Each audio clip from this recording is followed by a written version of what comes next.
Dios es bueno y su misericordia es para siempre. Aleluya. Es dar un aplauso al Señor, porque Él es digno de toda la gloria y de toda la honra. Me complace una vez más, amados, en darles la bienvenida al servicio del día de hoy, 1 de agosto del año 2021. Iniciando ya, vamos a decir, el descenso, por mostrarlo de alguna manera, del año. Quedan 5 meses, han transcurrido 7 exactamente, y Dios nos ha dado vida y nos ha dado salud, y hasta aquí estamos, perseveramos y permanecemos para su gloria. Hoy, mis amados, es un día especial porque es el día del Señor, el día que el Señor hizo para que pudiéramos alabarle, bendecirle y glorificarle. Así que, mis amados, gocémonos en el día de hoy. Como les dije al principio, 3 de las 5 sedes ya están en servicios presenciales: la sede en Cuba, la sede de Pablo VI, la sede de Caricuao. Van a estar haciendo servicios presenciales a partir de, ya desde el domingo pasado, todos los domingos servicios presenciales para la gloria de nuestro Señor. Los que todavía no tenemos servicios presenciales es esta sede de Altamira y la sede de Barrancas. El día de hoy, la célula que tenemos en Lima, Perú, también está celebrando servicio dominical para la gloria del Señor. También es un servicio online. Hay también todavía restricciones allá en el Perú. Pero nos complace, pues, porque una vez al mes, primer domingo de cada mes, esta célula, que ya tiene aproximadamente unos 20, 25 asistentes, están fieles allí celebrando el servicio dominical para la gloria de Dios. Así que, amados, bienvenidos sean todos desde donde se conectan: Europa, Norteamérica, Centroamérica, Suramérica y sobre todo y especialmente aquí en Venezuela. Vamos a dar unos anuncios para que estén enterados de las cosas de la iglesia y de las actividades. El próximo sábado 7 de agosto es el encuentro de niños. Es el encuentro de niños. Sábado 7 de agosto. Es online, es a través de Google Meet, de 10 a 11 de la mañana. Es para niños de 8 a 15 años. Estamos experimentando fallas con el internet. Recuerden que estamos transmitiendo tanto en Facebook como en Instagram. Así que puede tranquilamente conectarse a cualquiera de las dos. Tenga paciencia si no se logra conectar inmediatamente, pero las dos redes se están transmitiendo. Si se va, quédese ahí pegado tranquilo hasta que vuelva. El programa sigue quedando allí grabado. Es parte, pues, de esta dinámica. No es exactamente la que quisiéramos, pero bueno, es la que tenemos a la mano. No olviden entonces, encuentro de niños, Google Meet, de 10 a 11 de la mañana, de 8 a 15 años, sábado 7 de agosto. Puedes anunciar a la Secretaría de la Iglesia, puedes contactar a alguno de los líderes de la escuela dominical para que te envíen el link, y te puedes conectar a través de esta plataforma para este encuentro de niños 2021. Ese mismo sábado, pero en horas de la tarde, a las 2 de la tarde, y en esta oportunidad vía WhatsApp, es la reunión de mujeres, la reunión mensual de las mujeres. En esta oportunidad, Dios, salvación mía, es el título que lleva. Las mujeres de la iglesia, tanto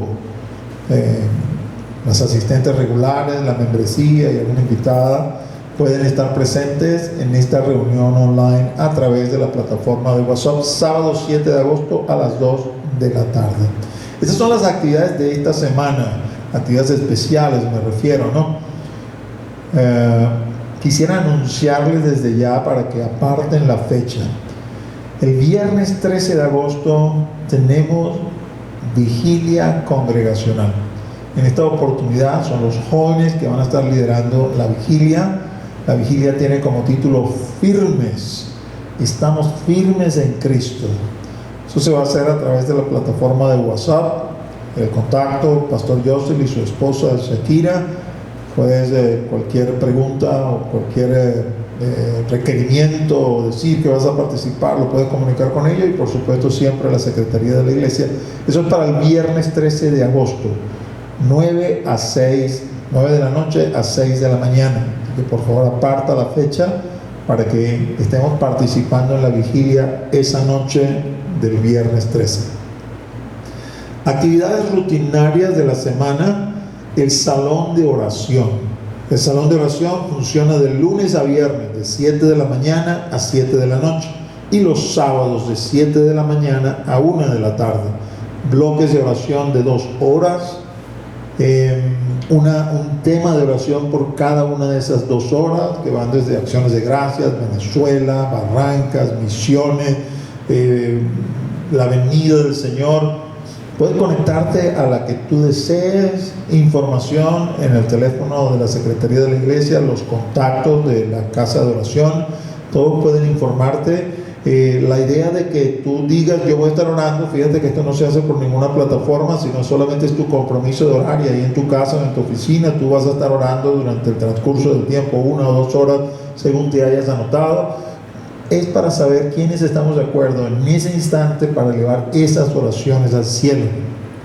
Hago un paréntesis acá, tiene que ver con el salón de oración, ¿no? Pero es algo, vamos a decir, propio de esto, y te lo quiero informar para que tú puedas mandar un mensaje al terminar el servicio. La directora de la Casa de Oración, ¿no?, Tania de Corbán, está de cumpleaños el día de hoy. Así que luego del servicio puedes enviarle un mensaje felicitando a la hermana Tania por su cumpleaños del día de hoy. Tenemos un tiempo de oración especial todas las noches a las 9, de 9 a 10 de la noche. Se llama En la Brecha. Toda la iglesia, quiero que entienda bien, toda la iglesia significa la sede de Barrancas, la sede de Pablo VI, la sede de Altamira, la sede de Caricuao, la sede de Cuba, el Campo Blanco en Yare, en Ira, la célula ya en Lima, Perú. Estamos reunidos a las 9 de la noche, de 9 a 10 de la noche, orando en la brecha, pidiéndole al Señor porque esta pandemia termine ya. Entonces, amados, no te canses de orar, no te canses de orar.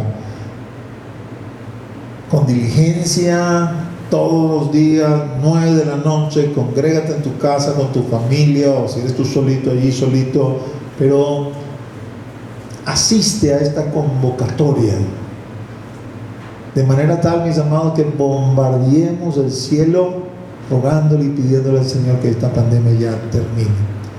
Invitación abierta para que te suscribas a YouTube. Si no lo has hecho, suscríbete. Invita a tus amigos para que se suscriban. Llevamos 816, ya tenemos varias semanas paradas en este número, así que vamos a impulsar esto. Sabes que el propósito es poder disfrutar algunas ventajas de esta plataforma, pero para ello necesitamos 1000 suscriptores. Entonces seguimos en esta campaña haciendo la invitación. Y bueno, finalmente, como todo lo estamos haciendo vía online, también los diezmos y ofrendas se hacen de esta forma, de esta manera. Esto obviamente para la membresía, que conocemos la responsabilidad que tenemos de traer nuestros diezmos al Alfolí. Si estás invitado, el que estés aquí es más que suficiente. Pero como lo estamos haciendo a través de esta forma, pues ahí están los números de cuenta de la iglesia, cualquiera de los 3 bancos puedes hacerlo. Notifícale luego a la administración, a la administración o a la secretaría, y eso lo va a pasar a la administradora, a qué sede corresponde el diezmo o la ofrenda que acabas de realizar. Bueno, mis amados, vamos a empezar entonces la palabra para el día de hoy. Y habiendo culminado la semana pasada el tema del Espíritu Santo, o lo que teníamos que exponer acerca del Espíritu Santo, creo que es un tema que uno puede profundizar muchísimo más, y no es un tema que se va a agotar. A partir del día de hoy vamos a iniciar una serie de prédicas a propósito del libro de los Efesios. Vamos a estar estudiando la epístola a los hermanos de Éfeso.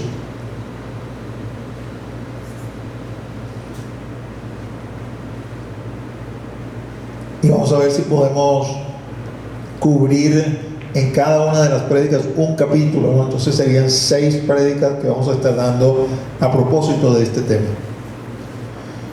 Vamos a buscar todos en nuestras Biblias Efesios capítulo 1. Son 23 versículos, los he colocado en pantalla, cada lámina tiene 4 versículos. Para aquellos que no tienen Biblia, lo pueden ir siguiendo bien la lámina, pero si tienes tu Biblia, busca tu Biblia y vamos a leerlo juntos, allí, tú leyendo, yo lo voy a leer en voz alta, y mientras lo hacemos, vamos pensando acerca de esto que nos está siendo revelado a través de este libro escrito por el apóstol Pablo. Dice la palabra del Señor, Efesios, capítulo 1, versículo 1. Pablo, apóstol de Jesucristo por la voluntad de Dios, a los santos y fieles en Cristo Jesús que están en Éfeso. Gracia y paz a vosotros, de Dios nuestro Padre y del Señor Jesucristo. Bendito sea el Dios y Padre de nuestro Señor Jesucristo, que nos bendijo con toda bendición espiritual en los lugares celestiales en Cristo, según nos escogió en Él antes de la fundación del mundo, para que fuésemos santos y sin mancha delante de Él. En amor, habiéndonos predestinado para ser adoptados hijos suyos por medio de Jesucristo, según el puro afecto de su voluntad, para alabanza de la gloria de su gracia, con la cual nos hizo aceptos en el amado, en quien tenemos redención por su sangre, el perdón de pecados, según las riquezas de su gracia, que hizo sobreabundar para con nosotros en toda sabiduría e inteligencia, dándonos a conocer el misterio de su voluntad, según su beneplácito, el cual se había propuesto en sí mismo de reunir todas las cosas en Cristo, en la dispensación del cumplimiento de los tiempos, así las que están en los cielos como las que están en la tierra. En Él asimismo tuvimos herencia, habiendo sido predestinados conforme al propósito del que hace todas las cosas según el designio de su voluntad, a fin de que seamos para alabanza de su gloria. Nosotros los que primeramente esperábamos en Cristo, en Él también vosotros, habiendo oído la palabra de verdad, el evangelio de vuestra salvación, y habiendo creído en Él, fuisteis sellados con el Espíritu Santo de la promesa, que es las arras de nuestra herencia, hasta la redención de la posesión adquirida, para alabanza de su gloria.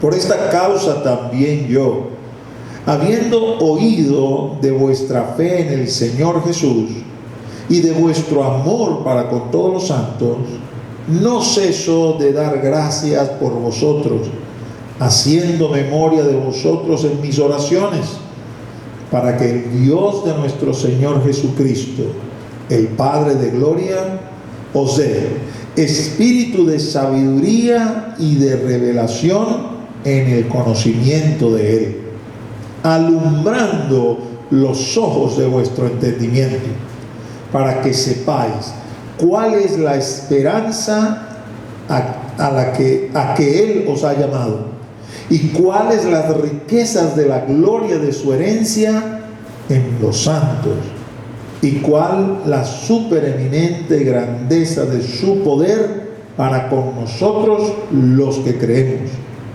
según la operación del poder de su fuerza, la cual operó en Cristo, resucitándole de los muertos y sentándole a su diestra en los lugares celestiales, sobre todo principado y autoridad y poder y señorío, y sobre todo nombre que se nombra, no solo en este siglo, sino también en el venidero. Y sometió todas las cosas bajo sus pies, y lo dio por cabeza sobre todas las cosas a la iglesia, la cual es su cuerpo, la plenitud de aquel que todo lo llena en todo. Vamos a hacer una oración. Padre, en el nombre de Jesús, nombre que es sobre todo nombre, te rogamos en esta mañana que tu palabra no vuelva a ti vacía, que haga en nosotros en conformidad con el propósito que tú le envíes. Y particularmente en cuanto a esta epístola, te rogamos que las verdades, los misterios, la revelación que has mostrado en estas letras, o a través de estas letras, nos sea clara y comprensible, útil para nuestro andar y nuestro caminar en Cristo Jesús. Amén. Amados, no es lo mismo una clase, una enseñanza que una prédica. Los domingos predicamos, y aunque dentro de la prédica hay inmersa enseñanza, no será como una clase de algún seminario, de algún estudio bíblico. Así que lo que vamos a hacer el día de hoy es que yo voy a ir bastante rápido sobre un capítulo donde pudiéramos estar estudiando por meses solamente esos 23 versículos, y que esto les sirva como de un abreboca para que usted diga: quiero estudiar Efesios, y a lo mejor se propone en los 5 meses que me quedan de este año, me voy a dedicar a estudiar la epístola a los Efesios. Bien interesante esta carta, ¿no?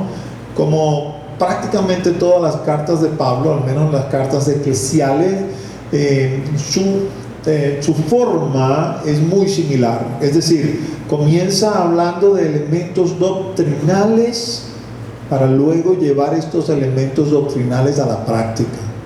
Así que los primeros 3 capítulos del libro de los Efesios son explicaciones de revelaciones que Pablo ha recibido a través del Espíritu Santo acerca de nuestro Señor Jesucristo, y enseñándosela a la iglesia, de manera tal que la iglesia sea capaz de comprender y entender el lugar, el sitial que Dios le ha dado, y pueda entender qué es lo que somos.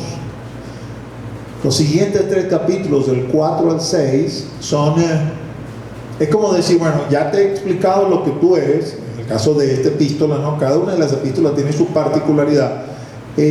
Ahora, a causa de esto que tú eres, es que te vas a comportar de esta forma. Muchas veces nosotros queremos ir a la práctica antes de tener la teoría, pero la verdad es que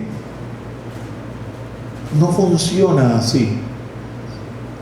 Cuando leemos solamente los últimos 3 capítulos y vemos una práctica que podemos considerar buena, imitable, vamos a decir, por cualquier persona que desee caminar con una cierta integridad y un cierto decoro sobre la faz de la tierra, si desestimamos los primeros 3 capítulos que de alguna forma nos enseñan el por qué, vamos a decir como que la base, llamémoslo filosófica entre comillas, de por qué hacemos lo que hacemos, podemos caer en el error de considerar que por buenas obras vamos a llegar al cielo, y eso no es así.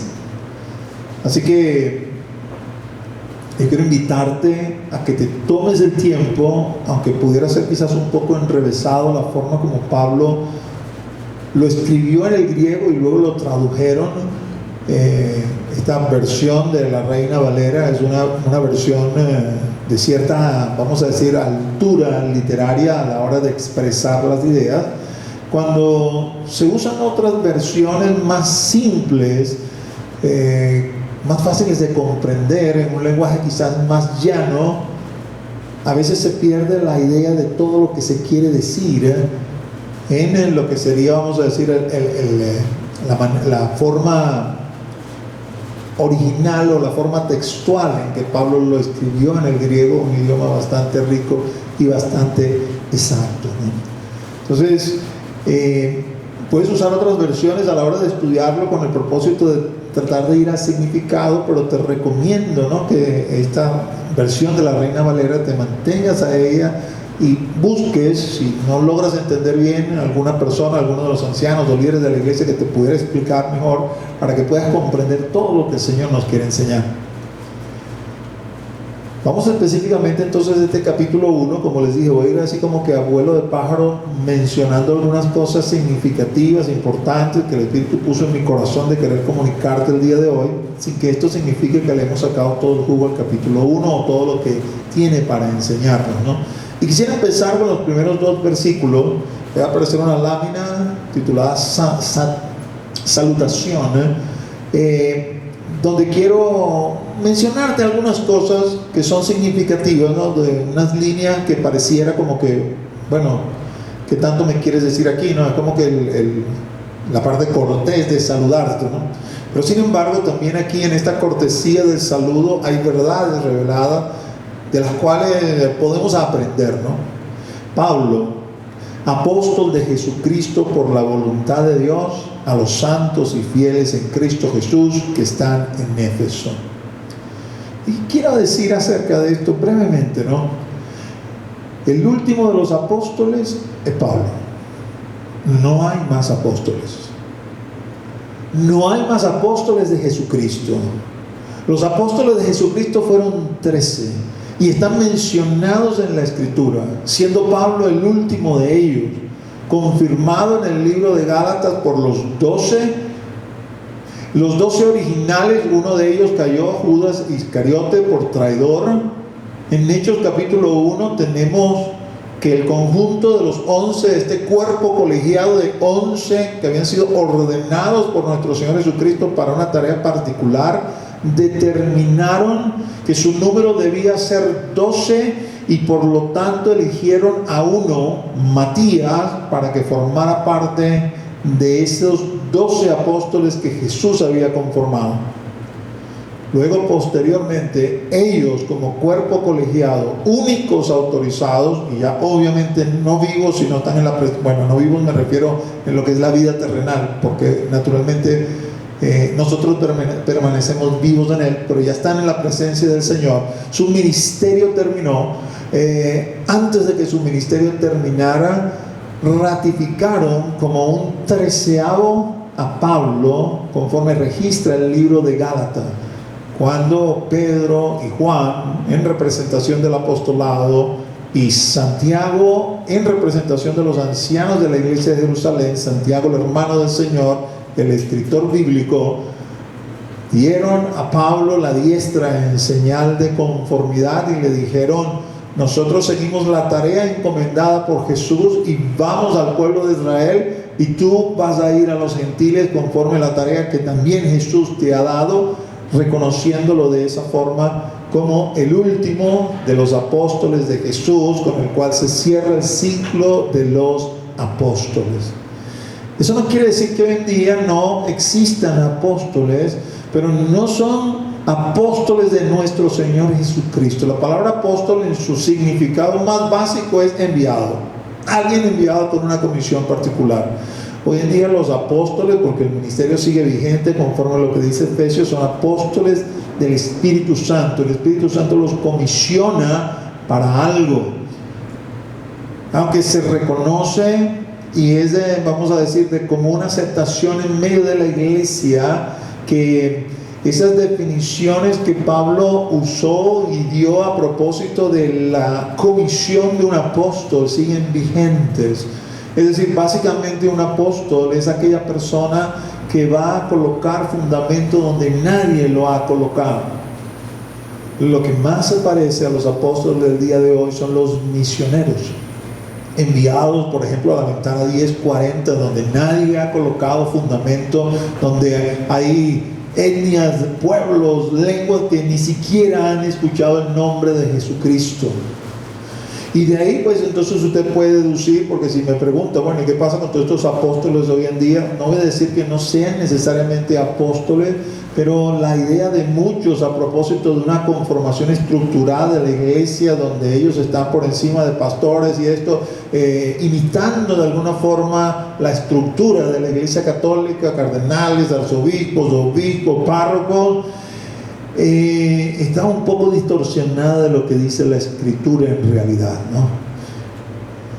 Por lo tanto, es bueno que revisemos esto. Y al menos en aquellos que se levantan y se presentan a sí mismos como apóstoles, puedan realmente con toda certeza,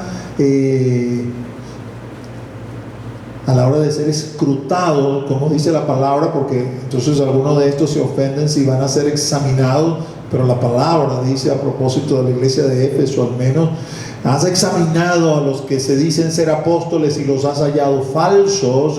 Está escrito en Apocalipsis. Quiere decir que el ministerio tiene que ser probado y aceptado por la iglesia, no impuesto sobre la iglesia, sino aceptado por la iglesia desde la perspectiva de los dones y talentos que esta persona tiene, que demuestren y dicen que es lo que realmente dice ser, que es lo que el Espíritu Santo le ha comisionado. Ese sería el deber ser, así funciona. Esto de solamente Pablo decir yo soy apóstol de Jesucristo. Y bien interesante la forma en que saluda, ¿no? Gracia y paz a vosotros. Puedo decirlo de esta manera: con gracia y paz estamos completos. No necesitamos más nada. No necesita Pablo decir, sabes, te bendigo, que tus sueños se te cumplan, que compres tu apartamento, que compres tu carro, que no te falte nada, que tengas la mesa llena. Todas esas bendiciones pueden venir si está en el marco de la voluntad de Dios. Pero Pablo sabe, y es bien interesante aquí, salvo las epístolas pastorales, Timoteo, Tito, en las epístolas eclesiales Pablo va a saludar invariablemente de la misma forma: gracia y paz. Eso es todo.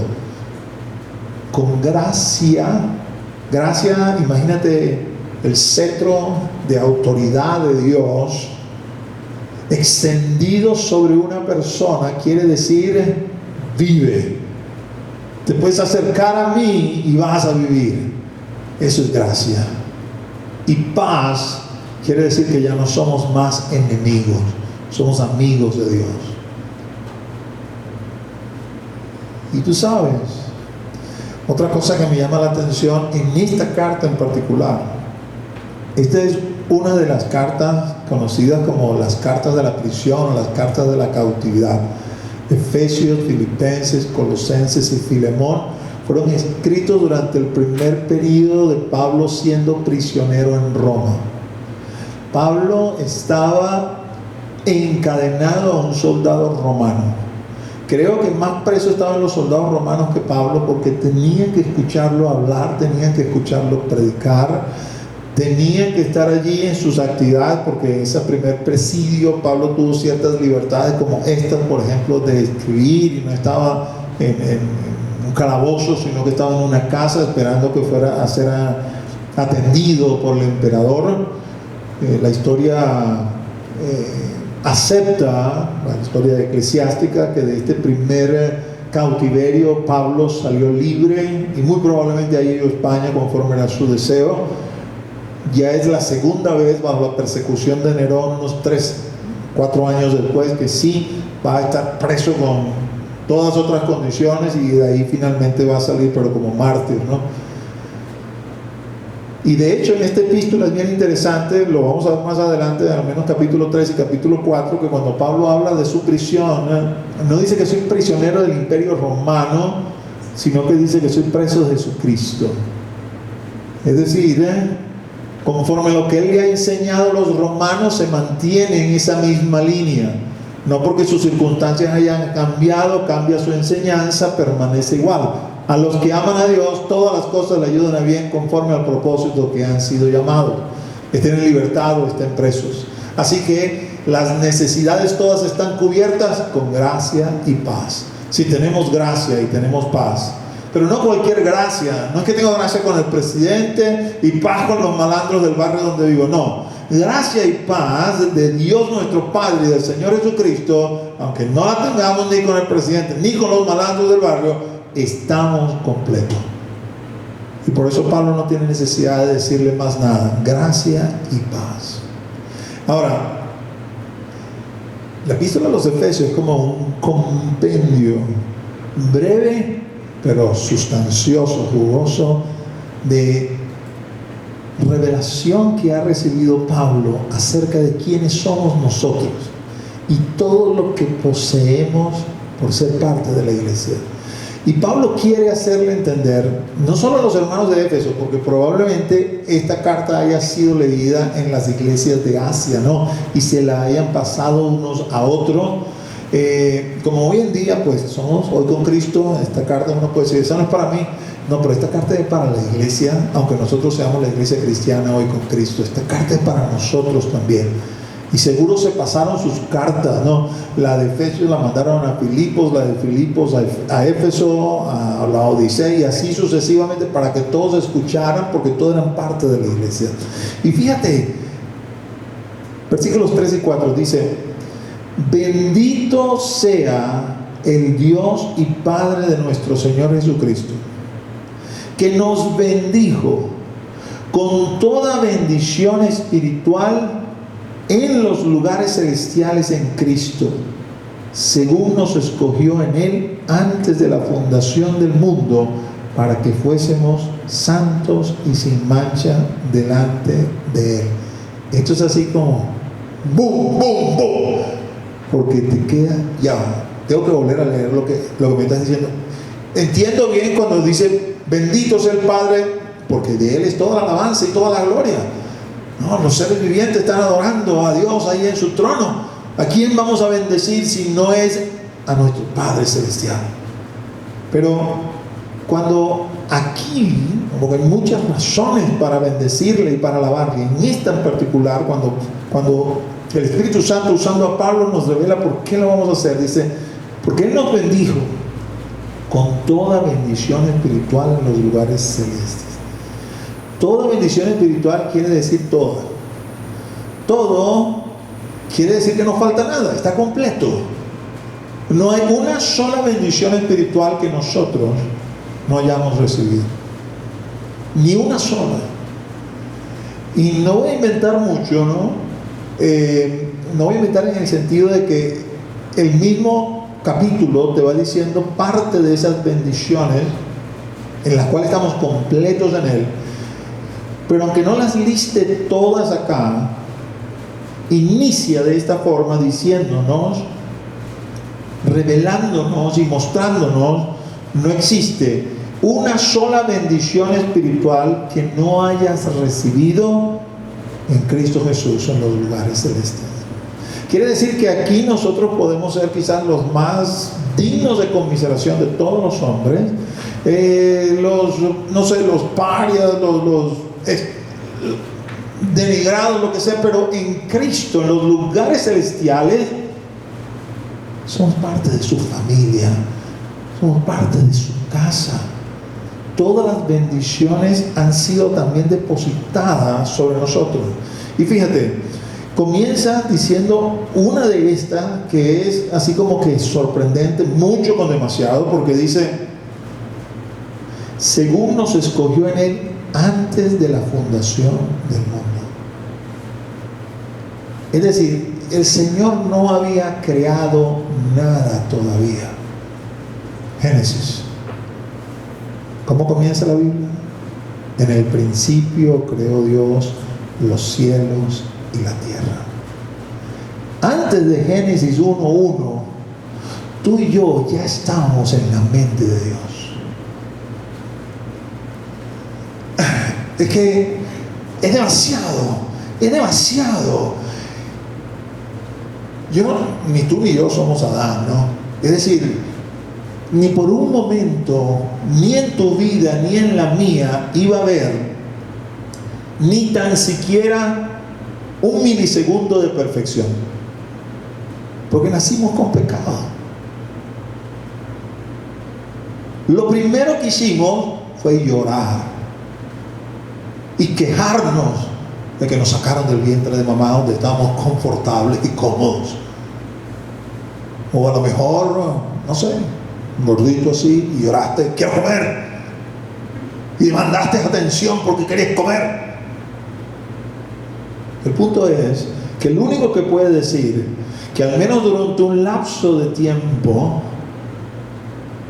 fue perfecto, hablando de los hombres y mujeres, excluyendo a Cristo Jesús, es Adán y Eva, que hasta que se les ocurrió desobedecer, porque el pecado fue la desobediencia, el pecado no fue que se comieron el fruto, fue la desobediencia, sigue siendo el mismo pecado de siempre, vamos a decirlo así. Detrás de esto el orgullo, basta que me digan que no haga esto y ya lo quiero hacer. Si ellos no reconocieron la autoridad de Dios, tú tampoco quieres reconocer la autoridad de tu papá, de tu tío, de tu jefe, de tu pastor, de tu líder. Basta que alguno de ellos, que Dios ha puesto en autoridad sobre ti, te diga algo y ya tú no lo quieres hacer. La rebeldía ahí está, florece. Bueno, es comprensible, ¿no? Si floreció en Adán y Eva siendo perfectos y viéndose tentados, cayeron seducidos en la desobediencia. Que el Señor haya pensado en mí, que no iba a ser perfecto ni tan siquiera un milisegundo, y me diga: yo te escogí antes de la fundación del mundo. ¿Y para qué me escogiste, papá? Para que seas santo y sin mancha delante de mí. Te equivocaste. No puede ser. El amor de Dios, el amor ágape, el único que puede tener ese amor es Dios. Nos ama aún a pesar de esto, de esta imperfección, de este pecado, de conocer y saber, no solamente todas las veces que me equivoqué antes de conocerle, no, vamos a hablar de nosotros los cristianos, porque esto está escrito no para el mundo en general, esto está escrito para la iglesia. Entonces cada uno de nosotros, miembros de la iglesia, podemos señalar en nuestra vida un punto que, así como se divide la historia, se divide nuestra vida, antes de Cristo y después de Cristo. Antes de Cristo probablemente todo esté negro y oscuro, y más negro y más oscuro todavía, y Él ya lo sabía. Y así nos amó y nos escogió. Pero después que nos convertimos y nos entregamos a Él y le amamos con todo nuestro corazón, conseguimos que esta malvada carne llena de pecado todavía me conduce a hacer lo malo. Y aunque quizás no es tan negro como era antes, sigue siendo negro igual. Y que me ame a pesar de eso, y que me diga delante de mí, delante de mis ojos: yo te bendije con toda bendición espiritual en los lugares celestes en Cristo Jesús, porque antes de la fundación del mundo ya te conocí, ya sabías cómo eras, y te he escogido para que delante de mí seas sin mancha y sin arruga. Pablo comienza dando esta introducción como para decirnos: yo sé de tu debilidad, y si la sé yo, la sabe Él también, más todavía. Pero no le importa esa debilidad, no en el sentido de que sigues tranquilo, happy, siendo como eres, no. Es quizás exactamente lo contrario, ¿no? Es como que me entra esa vergüenza. No puede ser posible que yo, siendo como siendo, tengo todo esto que tú me estás diciendo. Entonces yo voy a tratar de esforzarme en ser lo mejor posible, en darte lo mejor de mí, y que cada vez que aparezca una de estas manchitas negras, voy a darle ahí con, no sé, con cloro, con lejía, como sea, para tratar de quitarla, aunque yo en sí mismo no pueda quitarla, porque eso se quita con la sangre de Cristo. Pero al menos voy a mostrar con mi actitud aquí en esta vida que entiendo que tú me compraste, que no soy mío, que soy tuyo, y que me debo a ti, no a mí mismo, porque esto que tú me has dado es demasiado. Y Pablo lo sabe, ¿no? Sabe que es demasiado. De hecho, hay una porción ahí en particular que te quiero hacer reflexionar sobre ella. Como te dije, voy a ir como que saltando, haciendo así como un escaneo rápido por encima, porque si no estamos aquí hablando toda la tarde. Versículo 5 dice: en amor, habiéndonos predestinado para ser adoptados hijos suyos por medio de Jesucristo, según el puro afecto de su voluntad. ¿Sabes? Esto es una cachetada sonora al libre albedrío. ¡Pum! Porque es Dios diciendo: yo, Dios, hago lo que quiero. Todo es por el puro afecto de mi voluntad. Pero yo decidí, Señor, porque yo permití que tú decidieras. Ay, no me digas más porque me enredo. Solamente déjame darte gloria, alabarte, adorarte, bendecirte, agradecerte. Porque tú, voy a hablar de mí, pero tú te puedes hablar de ti mismo. No crees que porque hablo de mí es que yo soy más que tú. Es que todos estamos metidos en este mismo saco porque todos somos iglesia. Así que lo puedes personalizar para ti. Es que tú me predestinaste a mí. Esta escoria, esta basura, para que sea tu hijo. Imposible. Pero tú lo dices. Predestinar me da a entender que métame por donde me metan, tu lazo me iba a alcanzar de todas maneras. Y que tú me digas que de alguna manera resalta tu soberanía, que yo soy el que hago las cosas por el puro afecto de mi voluntad, me deja sin palabras y sin explicación. Todo esto está intencionado no a producir un corazón enaltecido y soberbio, sino todo lo contrario. Por saber lo que soy y cómo soy, agacho mi cabeza y solamente doy gracias, porque he recibido algo que realmente no merezco. Si fuese por méritos, pues no sería hijo de Él. Por eso solamente puedo estar agradecido. Y cada vez que me equivoco, cada vez que meto la pata, cada vez que le quito una joyita a mi corona, tal vez por mi terquedad, lo único que puedo hacer allí es arrepentirme, y lo único que puedo hacer allí es llorar y decirle al Señor: no permita que deslice demasiado, no sé, que después no me pueda levantar. Yo quiero permanecer en esta escogencia, yo quiero permanecer en esta condición de ser hijos tuyos.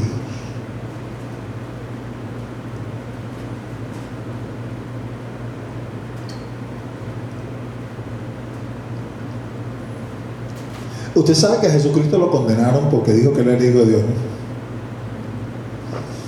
Porque en el momento que dice yo soy hijo de Dios, se hace igual a Dios.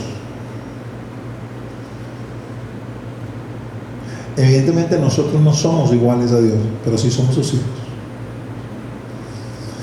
Si estuviéramos en Israel, a lo mejor nos apedrearían. A lo mejor no en el Israel de hoy, pero en el Israel de Jesucristo nos apedrearían. ¿Cómo apedrearon a Esteban? Cuando dijo: veo los cielos abiertos y el Hijo del Hombre sentado a la diestra del Padre. ¡Blasfemia! ¡Pum! Se rasgaron la vestidura y comenzaron a apedrearlo. Porque decir que somos sus hijos, vamos a ponerlo en términos físicos, todos los que dicen que son mis hijos, si le hacen un examen, tienen mi ADN. Tanto los hijos biológicos como los hijos espirituales. Porque si tú eres mi hijo espiritual, o te dices que eres mi hijo espiritual, pero no tienes mi ADN espiritual, tienes otro papá, no yo. Mis hijos biológicos, gracias al Señor, se entregaron a Él y ya no es el Dios de papá y mamá, es su propio Dios. Tienen ADN biológico y ADN espiritual. Que yo obviamente no lo manejo, lo maneja Él. Para mí es motivo de agradecimiento al Señor, porque descanso y que después que muramos voy a seguir viendo a mis hijos. Pero naturalmente en la condición de pastor o de líder espiritual, que comienzas a impregnar a otros con esa paternidad espiritual, sin que eso signifique que tengas que estar llamando papá ni nada de eso, simplemente tomando las palabras que Pablo les dice a los hermanos de Corintios: ustedes podrán tener muchos años en Cristo, pero padres poco, y yo soy el papá de ustedes.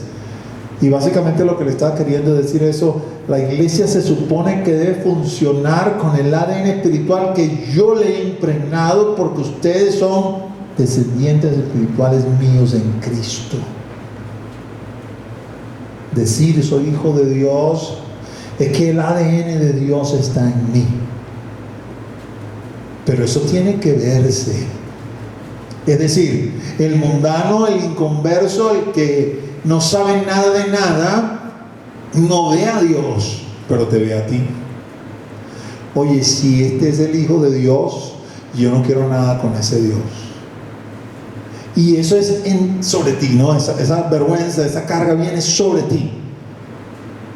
Porque se supone que llevamos el ADN de papá y lo reflejamos para que otros lo vean, para que otros puedan decir, wow, ese o esa es el Hijo de Dios, y que seamos perfectos. Y yo quiero ese mismo papá que tiene él o que tiene ella. Sigue Pablo diciendo, versículo 7, en quien tenemos redención por su sangre, el perdón de pecados según las riquezas de su gracia. La sangre que fue vertida en la cruz, ese es el precio de tu pecado y de mi pecado.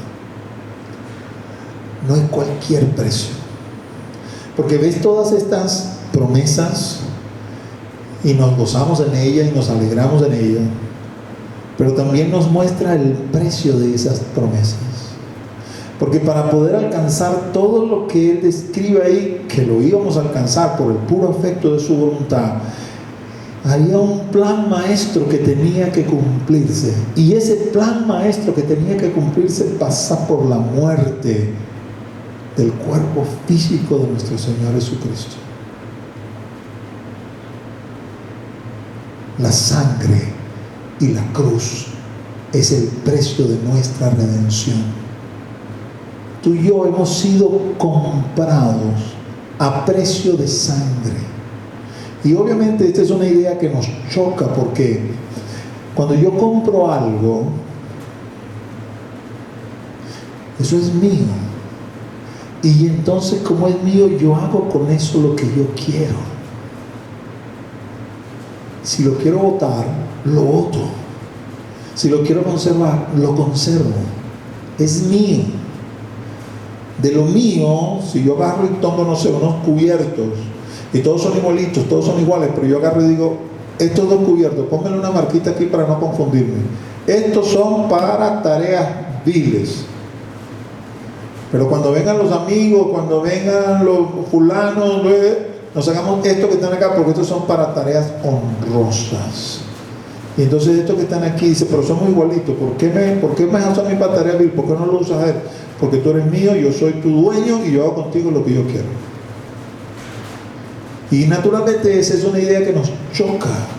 Nos choca porque nosotros sentimos que somos nosotros la tapa del frasco y somos nosotros los que decimos. Entonces cuando el Señor determina y dice, tú sabes qué, yo necesito a Daniel que pueda predicar a estos inconversos aquí en medio del reino de Babilonia, y que no tengan excusa el día que mueran y se presenten a juicio de que nunca supieron nada de nada, porque ahí les puse a Daniel para que Daniel les hablara.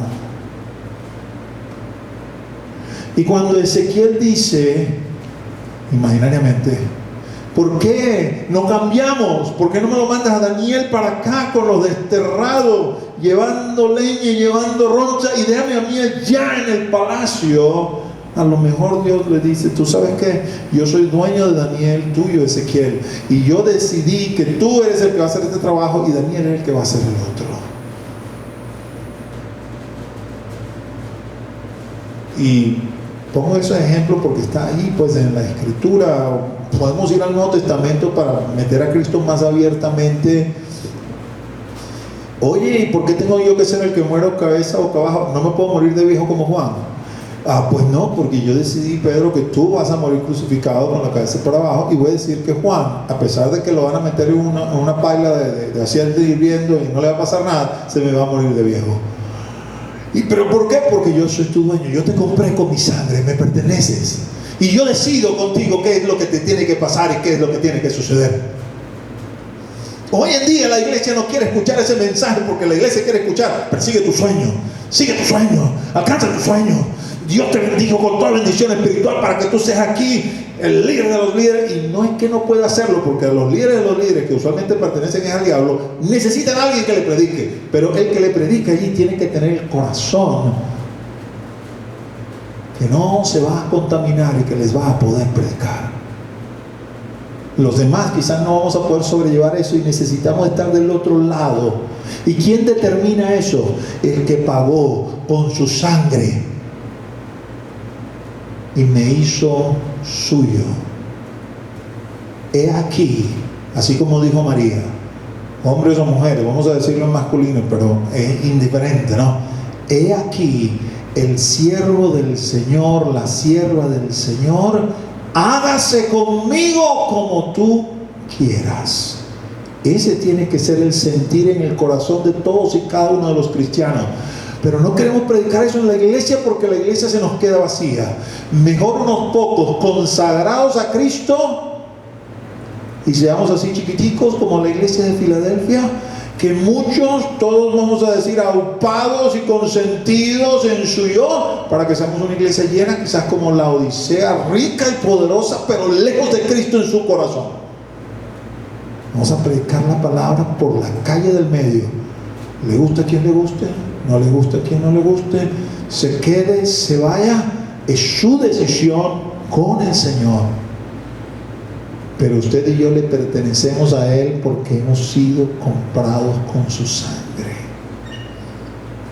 Luego comienza a darnos una serie de revelaciones de las cosas que van a suceder, y en el versículo 10 dice: de reunir todas las cosas en Cristo, en la dispensación del cumplimiento de los tiempos, así las que están en los cielos como las que están en la tierra. Es decir, que en la persona de Cristo, el desastre del inicio de Génesis va a hallar composición, y todo va a volver a como era antes, y aún inclusive mejor. El desorden del capítulo 3 de Génesis queda arreglado en el capítulo 21 y 22 de Apocalipsis, en la persona de Cristo. Cuando estuve en el liceo militar, en mi tiempo de adolescente, había una orden, funcionaba de esta manera.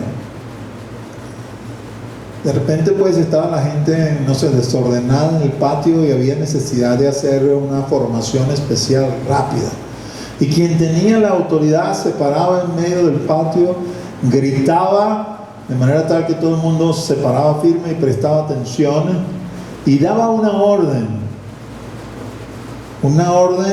que terminaba con la siguiente voz de mando: reunión. Y en ese momento todo el mundo tenía que salir corriendo y colocarse en su lugar, y quedaban todas las compañías formadas en línea, todos los pelotones en columna, y lo que antes era un desastre de gente en todo el patio, a los 30 segundos estaba todo ordenado y todo en el lugar que le correspondía. Pues es como que si Dios hubiese dado esa orden: en Cristo, reunión. Y todos los elementos del cielo y todos los elementos de la tierra, en estos momentos, mientras se cumple esta dispensación de los tiempos, está cada uno corriendo a su lugar, de manera tal que cuando lleguemos a Apocalipsis 21, todo va a estar lindo y bello, reunido en Cristo Jesús. Y usted y yo formamos parte de los de Cristo, porque le pertenecemos a Él. Hay un galardón parcial hermoso del cual hemos venido hablando y lo hemos tocado en algún momento dentro de este primer capítulo. Versículos 13 y 14 dice: en Él también vosotros, antes, en el versículo 12, Pablo ha hablado de los que primero esperábamos en Cristo, refiriéndose a los judíos. Y luego dice, en él también vosotros, queriendo decir, y ahora ustedes los gentiles, habiendo oído la palabra de verdad, el evangelio de vuestra salvación, y habiendo creído en él. Esto de haber oído no es un oír como que muchas veces hacemos hoy en día, no, entra por un oído y sale por el otro, no. Este oír es el oír de Shema. Shema, oh Israel, Adonai Eloheinu, Adonai Echad. Oye, oh Israel, Jehová tu Dios, Jehová uno es. Así que dice Pablo, no solamente escuchaste la palabra de verdad, sino que la has obedecido. Creíste en él, quiere decir que la obedeciste. Y el resultado de esto es, fuisteis sellados con el Espíritu Santo de la promesa. Con lo cual será testimonio, fe de que le perteneces a él. Conoce el Señor a los que son suyos, dice la Escritura. El fundamento de Dios está firme con este sello. Conoce el Señor a los que son suyos. ¿Quiénes son suyos? Los que tienen el Espíritu Santo de Dios. Tú y yo tenemos el Espíritu Santo de Dios. En el mundo espiritual, a lo mejor aquí en este mundo terrenal nos ven y dicen, tú eres un bobo, olvídalo tú, tú. Pero en el mundo espiritual, tú y yo somos conocidos porque el sello de Dios a través de su Espíritu Santo está marcado sobre nosotros. El deber ser sobre nuestras vidas es que, no sé, imaginemos una situación allí como en Hechos 19, los hijos de Seba, el demonio por acá, y que estén estos hijos de Seba tratando de echar fuera, y entonces el demonio diga, ¿sabes qué? Y yo sé quién es Jesús, y a Pablo conozco, pero ¿ustedes quiénes son? ¿Por qué conocí a Pablo? Porque Pablo tenía el sello del Espíritu Santo.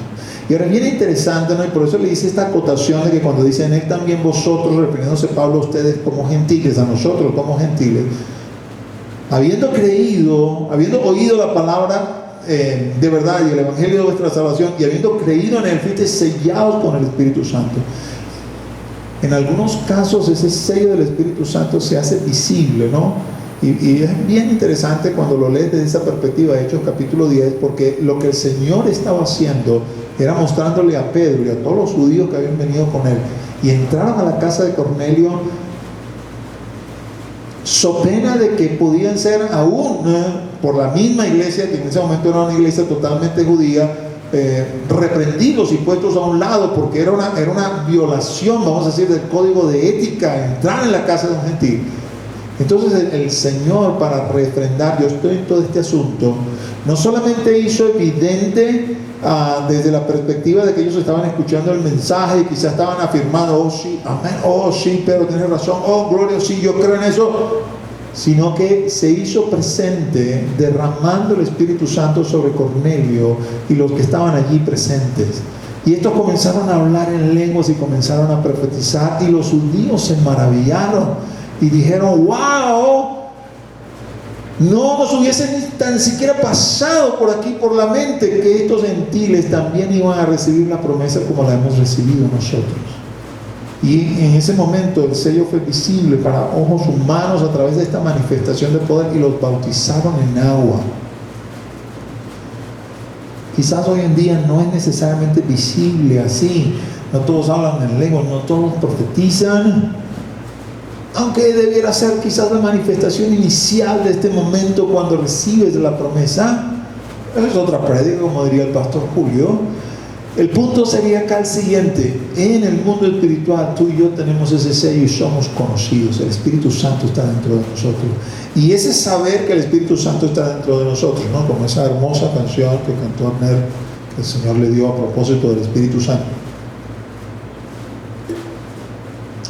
Dice: es las arras de nuestra herencia hasta la redención de la posesión adquirida para alabanza de su gloria.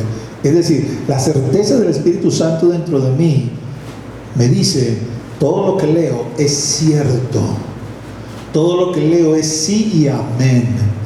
Y de la misma manera como logro sentir el Espíritu Santo dentro de mí, que me ha sellado, entiendo y sé que estas cosas que aún no veo y que el mundo obviamente contradice, a lo mejor mi misma familia me las contradice, la misma familia me critica Oye, desperdiciando tus talentos, tu inteligencia, podrías hacer otra cosa, no tendrías necesidad de esto, de aquello, de lo otro, no tendrías escasez aquí, en esto, lo otro, perdiendo tu vida, perdiendo tu futuro, perdiendo lo que te queda, porque estás sirviendo a un Señor que ¿qué te está dando o qué te está haciendo por ti? Y tú tratas de argumentar con la palabra y no hay forma de hacerlo. Te refugias en ese espíritu que está dentro de ti, que te dice todo lo que te he dicho es en el sí y en el amén. Por tanto, no estás perdiendo nada, todo lo contrario, estás invirtiendo en mi reino, y cuando se haga manifiesto, entonces a todos será también manifiesto lo que tú eres en mí, lo que yo he hecho contigo. Esas son las arras, el adelanto que me da el Señor, y me da con ese adelanto y me dice, ¿sabes este adelanto qué? Bueno, esto es una realidad, esto es así, así va a ser. Ahora, terminando el versículo 14, ¿no? Que Pablo da toda esta avalancha de revelación, porque realmente hay que leer esos versículos una y otra vez y detenerse en cada coma, en cada signo de puntuación, sentarse a llorar, a darle gracias a Dios, volver a leer a ver si entendimos bien la magnitud de la bendición. Yo creo que Pablo está totalmente consciente de esto, ¿no? Porque en el versículo 14 cambia la dinámica de lo que viene hablando y comienza a decirle, yo he escuchado de la fe de ustedes en Cristo. No sé si tienen esta revelación que yo tengo, probablemente no la tienen, pero sí he escuchado de su fe y de su amor y de cómo se ocupan de los santos. Así que quiero decirles que ustedes están en mis oraciones. Yo los recuerdo a ustedes en mis oraciones. Yo oro por ustedes. Pero tengo, dentro de mis oraciones, tengo una petición particular.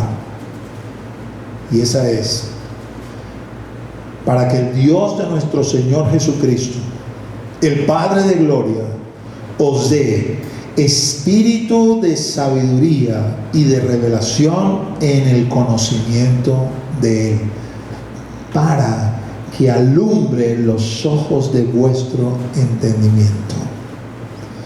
Pablo entendía, oye, lo que te estoy diciendo es calibre, calidad, peso. Y probablemente tu tamaño en Cristo no te permite verlo. Y por más que te lo explique y te lo vuelva a explicar y te lo diga otra vez, no terminas de entender y a lo mejor crees que te estoy echando un cuento de camino. Necesitas que Dios el Padre derrame sobre ti espíritu de sabiduría y de revelación.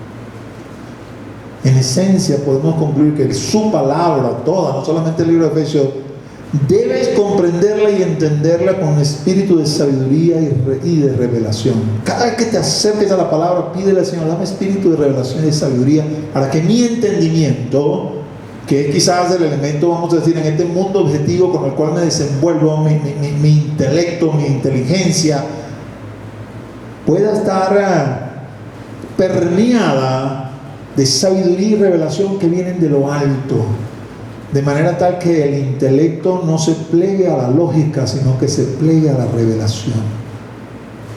Y entonces Pablo entendía, yo sé, y lo entendía en aquel entonces, tanto lo entendió que uno quizás pudiera decir, al menos a nivel eclesial, no voy a decir todos, pero a nivel eclesial no lo recibieron completo esta petición. ¿Por qué? Porque luego en Apocalipsis el Señor le reclama a la iglesia de Éfeso, abandonaste tu primer amor. Abandonaste tu primer amor. Tienes que volver al primer amor. Y uno abandona el primer amor cuando de alguna forma abandona la sabiduría y la revelación y comienzas aún a hacer la obra de Dios, pero con tu intelecto. Cuando comienzas a hacerla con tu intelecto, comienzas a normarla, pero no por la escritura, sino quizás por la lógica o por el sentido común, que no siempre funciona en las cosas del Evangelio. Por eso Pablo dice, mi petición, y en mi petición también por cada uno de ustedes, aún por mí mismo, que el Señor nos dé espíritu de sabiduría y de revelación en el conocimiento de Él, para que alumbre los ojos de nuestro entendimiento. Porque cuando esto sucede, entonces vamos a ser capaces de comprender la esperanza a la que Él nos ha llamado y la riqueza de la gloria de la herencia de los santos. Y cuando usted entiende la riqueza de la gloria de los santos, no hay nada demasiado grande para sacrificar.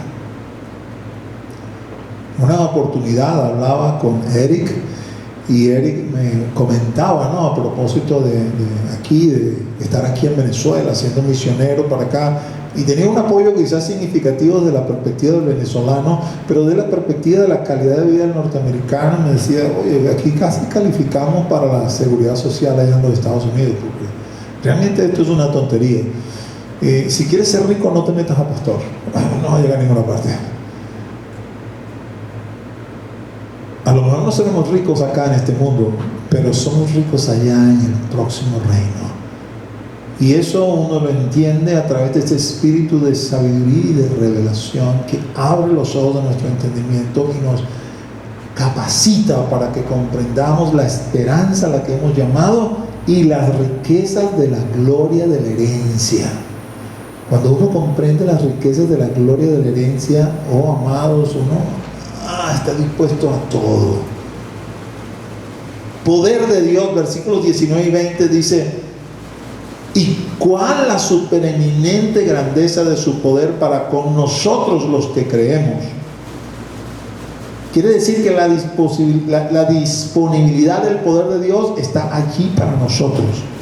Y Él dice, para que entendamos hasta dónde llega la magnitud de este poder, dice: según la operación del poder de su fuerza, la cual operó en Cristo, resucitándole de los muertos y sentándole a su diestra en los lugares celestiales. Mira, ya es bastante, ¿no?, por no decir como wow, exagerado, que alguien se levante de los muertos, ¿no?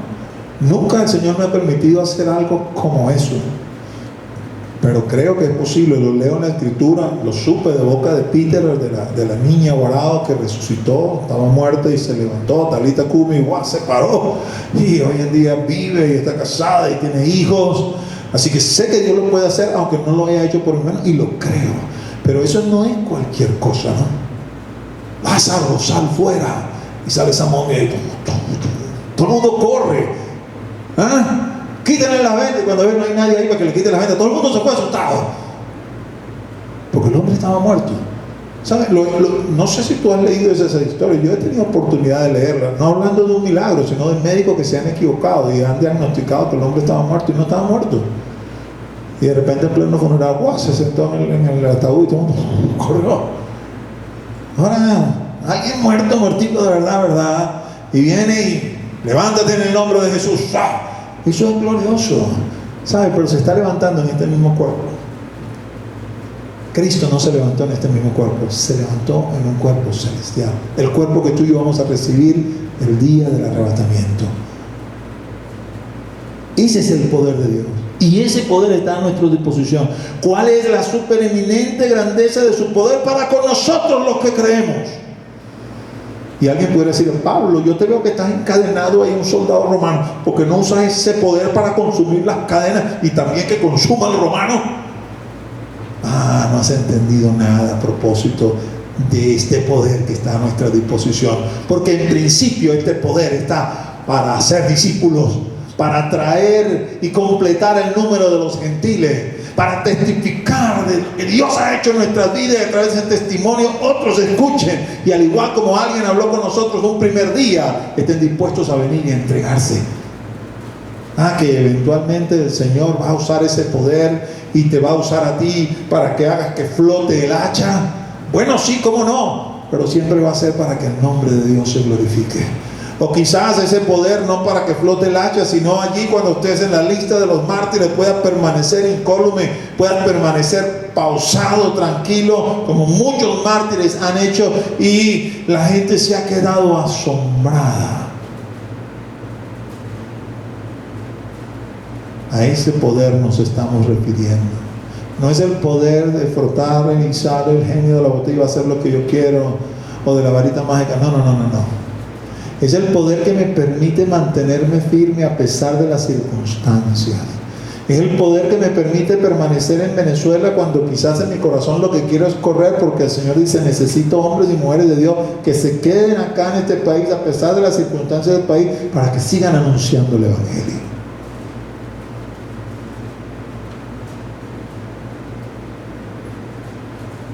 Reafirma Pablo lo que ya sabemos, que Jesús lo dijo de sus propios labios, y aquí está de nuevo expresado, versículos 21 y 22. Cristo subió y fue colocado sobre todo principado y autoridad, y poder y señorío, y sobre todo nombre que se nombra, no solo en este siglo, sino también en el venidero. Y sometió todas las cosas bajo sus pies, y lo dio por cabeza sobre todas las cosas a la iglesia. Quiere decir, mis amados hermanos, que la autoridad máxima y suprema es Jesucristo. Él es el que nos ha comisionado, y en su autoridad hablamos, en su autoridad nos movemos, en su autoridad somos, sin importar desde la perspectiva no de no someternos a las autoridades civiles, sino, por ejemplo, ¿por qué hay cristianos que van a predicar en Corea o en Israel? ¿No? Corea es un extremo, Corea del Norte, comunista, no deja entrar nada.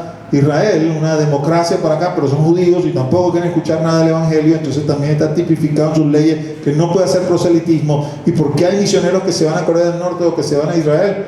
Porque van en la autoridad de Cristo Jesús, que está por encima de todo principado, por encima de toda autoridad, por encima de toda potestad, por encima de toda hueste, por encima de todo gobierno, aunque eso quizás signifique la muerte en alguno de esos lugares por hacer la voluntad de Dios. Y cuando habla de la iglesia, y los músicos pueden pasar, el versículo 23 dice: la cual es su cuerpo, la plenitud de aquel que todo lo llena en todo. Nosotros, Él es la cabeza y nosotros somos el cuerpo. Y debemos obviamente funcionar, digamos, como que articulados. El mundo tiene que ser capaz de ver en nosotros a Cristo, porque nosotros conformamos su cuerpo. Aunque somos barro, este barro está unido a través de lo que sería el vínculo del Espíritu Santo. Qué terrible es cuando nos echamos leña uno con otro, cuando murmuramos, cuando hablamos, cuando nos ponemos en una actitud de rebeldía. Nos brota el Coré, Datán y Abirán. ¿Quién es este Moisés y este Aarón? Nosotros también somos de Dios. Y comenzamos a actuar de nuestra propia cuenta, independientemente y no bajo los cánones o régimen que puso el Señor. Esto es repetitivo en el corazón del hombre. En la iglesia también estaba: oye, siervo de Dios, no te sientas mal porque se te revela uno u otro. Si el apóstol Juan, siendo apóstol, tuvo que escribir una carta diciendo: oye, tengan cuidado con este Diótrefes, que ni siquiera recibe lo que nosotros mandamos. La iglesia es el cuerpo de Cristo. Guardando las distancias, obviamente, porque no es la intención, pero Gandhi no dejaba de tener razón de alguna forma. Cuando le hablaron de Cristo, él dijo algo, palabras más, palabras menos: oye, la verdad es que yo no veo mucho el Espíritu de Cristo entre ustedes, divididos y echándose leña unos con otros. Y aunque las salvaciones personales se le extendió, no quiso aceptar a Cristo, eso ya es también otro tema y Dios tratará con él. Pero no dejaba de tener razón, porque eso es lo que dijo el Señor en Juan 13: amados los unos a los otros como yo os he amado. Ustedes son mi cuerpo, y en ese amor que se tienen unos con otros, el mundo conocerá que ustedes son mis discípulos, y el mundo conocerá que yo soy quien soy. La iglesia no debe perder de vista eso. Somos el cuerpo de Cristo, somos la plenitud de aquel que todo lo llena en todo. Y termino, como he estado trabajando este año, que me gusta terminar la prédica con hablar de algún galardón. Y quizás notaste cuando venía haciendo mi exposición, que la hice, digamos, secuencial, no necesariamente por tema, pues me salté unos versículos que alguien pudiera considerar importantes, aunque todos en este capítulo creo que lo son, particularmente el 11 y el 12.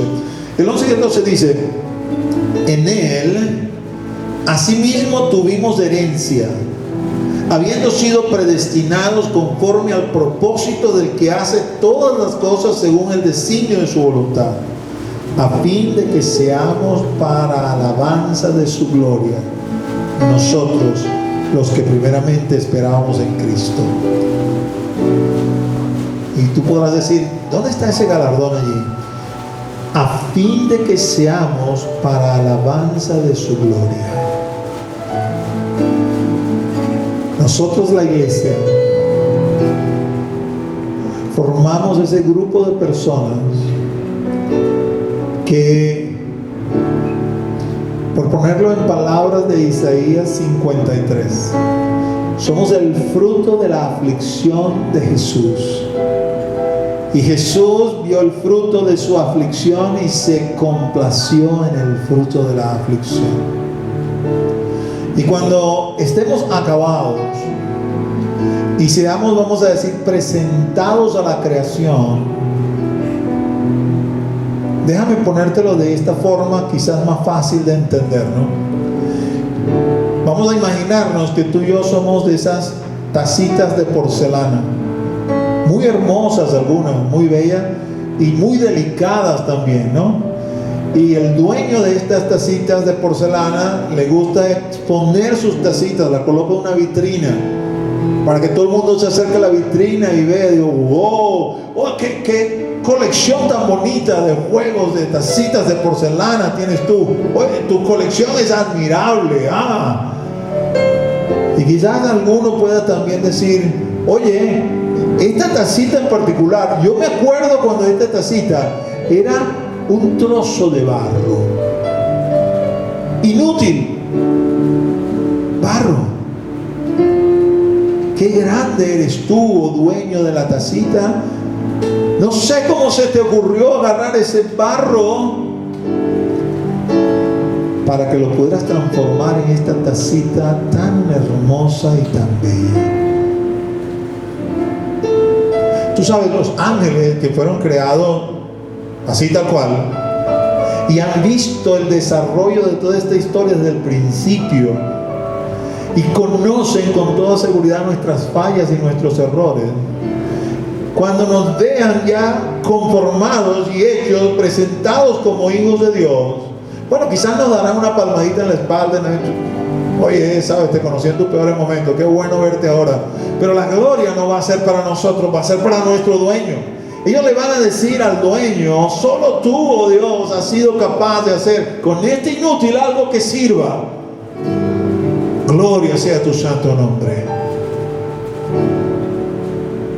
Tú y yo, como recompensa tendremos que nuestro manifestar traerá gloria, honra y alabanza al que vive por los siglos de los siglos. Como buenas tacitas de porcelana, tú y yo podremos decir, yo sí puedo testificar de todo lo que significó, ¿no? Todo el fuego, toda la candela que significó poder ser transformado de ese barro en esta tacita de porcelana. Pero hoy no me arrepiento. Hoy puedo testificar y decir que las tribulaciones de aquel siglo en ninguna manera son comparables con la gloria de este siglo que estamos viviendo ahora. Y toda la gloria sea para ti, mi Señor. Así que la creación en pleno va a glorificar el nombre de Dios. Seremos para la alabanza de la gloria de nuestro Dios. Déjate moldear en las manos del Señor. No te resistas. Déjate moldear en sus manos, porque Él quiere hacer de ti la más hermosa de las tacitas de porcelana que quizás haya existido jamás. Ponte de pie y vamos a tener un breve momento de oración. Padre, en el nombre de Jesús, nombre que es sobre todo nombre, ante tu presencia, agradecido frente a toda esta palabra y toda esta revelación, mucho con demasiado. Te ruego y me hago eco de esa oración hoy para la Grey y también para mí, que nos des espíritu de sabiduría y de revelación, que alumbre los ojos de nuestro entendimiento y seamos así capaces de comprender la herencia a la cual hemos sido llamados, la riqueza de esa herencia, y en función de ello podamos caminar, andar y ser Que las circunstancias no moldeen nuestra vida, porque la vida nuestra está escondida en nosotros mismos, escondida en Cristo Jesús, y cuando Él se manifieste seremos manifestados como lo que realmente somos. Ven con esa verdad, esa revelación a todos los que estamos hoy aquí, sea de cuerpo presente, sea conectados en esta transmisión, pero que esto, Señor, pueda sembrarse, meterse en nuestro corazón y ser motivación para nuestro andar y nuestro vivir, en el nombre de Jesús. Vamos a adorarle, punto de pie. Espíritu de Dios, ven a mi vida como lluvia que tardó y al desierto vida dio.